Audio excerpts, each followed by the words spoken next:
नमस्कार विद्यार्थी मित्रांनो, फेअर अकॅडमीच्या यूट्यूब चॅनलवर आपलं सर्वांचं स्वागत आहे. तुम्ही जर चॅनलला नवीन असाल तर नक्की लाईक करा, शेअर करा. धन्यवाद. तर बघा विद्यार्थी मित्रांनो, फेअर अकॅडमीच्या यूट्यूब चॅनलवर आपलं सर्वांचं स्वागत आहे. तुम्ही जर चॅनलला नवीन असाल तर नक्की लाईक करा, शेअर करा, सबस्क्राईब करा. तर बघा, अत्यंत महत्त्वाची आनंदाची या ठिकाणी गोष्ट आहे की पवित्र पोर्टलवर एक महत्त्वाची अपडेट आलेली आहे. ती काय अपडेट आलेली आहे ते आपण बघूया. पवित्र पोर्टल टीचर रिक्रुटमेंट 2022च्या यावर आपण क्लिक करूया. तर बघा, तुम्हाला डिटेल्स बघण्यासाठी कुठं जायचं आहे बघा. तर तुम्हाला डिटेल्स बघण्यासाठी जायचं आहे, या ठिकाणी खाली यायचं आहे बघा. आणि तुम्ही जर या ठिकाणी तुम्हाला 2 ठिकाणी डिटेल्स बघायला मिळेल बघा मित्रांनो. इथं हे जे guideline instruction for private management आणि गाईडलाईन इंस्ट्रक्शन फॉर जिल्हा परिषद, नगरपालिका, म्युनिसिपल कॉर्पोरेशन, CB या ठिकाणी तुम्हाला गाईडलाईन दिलेली आहे. सध्या कॅन्डिडेटसाठी कोणत्याही प्रकारची गाईडलाईन आणखी आलेली नाही आहे किंवा कोणत्याही प्रकारची न्यूज बुलेटिन आलेली नाही आहे सध्या.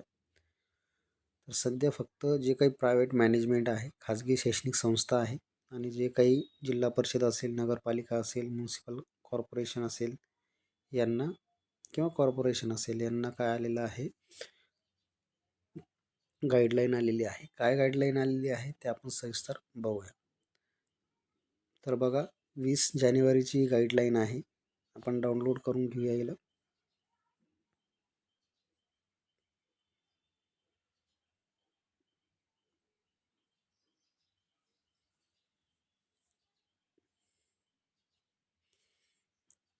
तर बघा, गाईडलाईन आहे.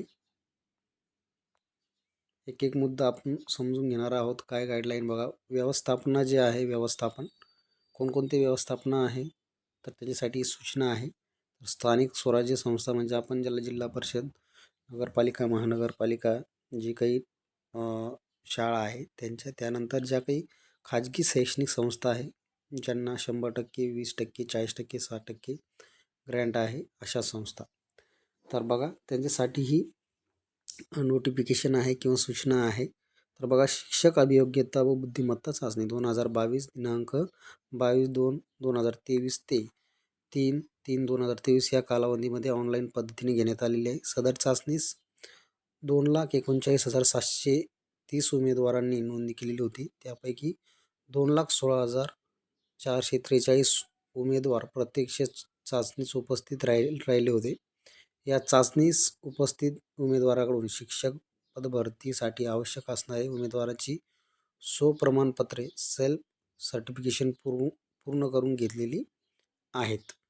या माहितीच्या आधारे यापूर्वी जानेवारी 2024 अखेर आलेल्या जाहिरातीनुसार उमेदवारांच्या निवडीसाठी शिफारशीची प्रक्रिया पूर्ण करण्यात आलेली आहे.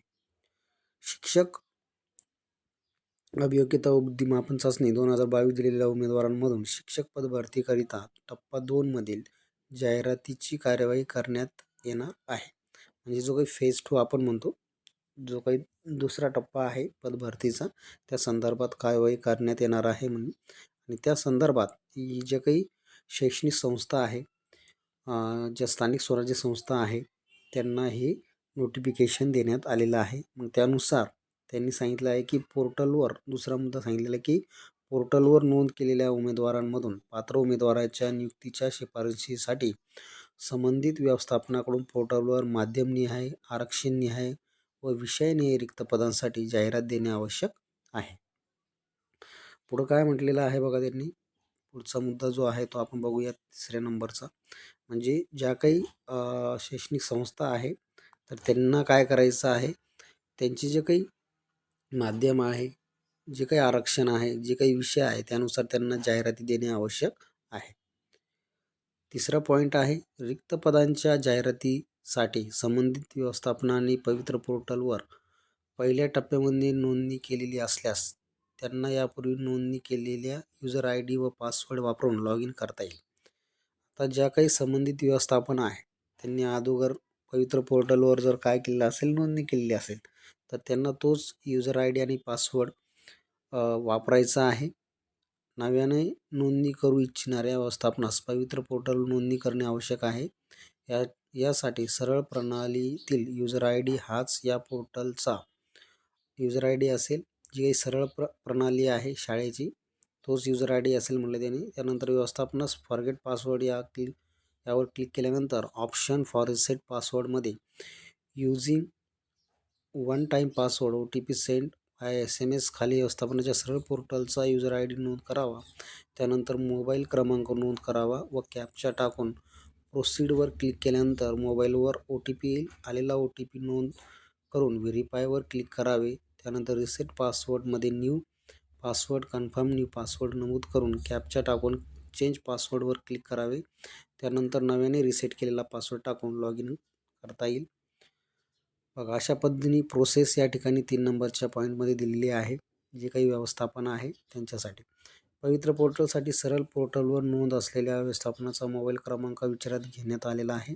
पूर्वीचा सरळ पोर्टलवरील नोंद असलेला मोबाईल क्रमांक जुळत नसल्याने पासवर्ड रिसेट होत नसल्यास खाजगी व्यवस्थापनाने त्यांच्याशी संबंधित जे काही शिक्षणाधिकारी यांच्या कार्यालयात जाऊन त्यांचा लॉग इनवरील मोबाईल क्रमांक बदल करून नव्याने पासवर्ड रिसेट करता येईल. त्यानंतर चौथा मुद्दा या ठिकाणी आहे. तुला बघायचं आहे चौथा मुद्दा काय आहे बघा. अत्यंत महत्त्वाची माहिती आहे. आपल्याला ती माहिती असली पाहिजे. व्यवस्थापनात जाहिरात देण्यापूर्वी त्यांच्या व्यवस्थापनाच्या बिंदू नामावलीची तपासणी संस्थेच्या मुख्यालयाशी संबंधित विभागाच्या सहाय्यक आयुक्त ज्याला आपण मावक म्हणतो बघा. या ठिकाणी बघा जे काही विभाग असतात त्या विभागाचं विभागीय जे काही सहाय्यक आयुक्त असतं तिथं मावक विभाग असतो.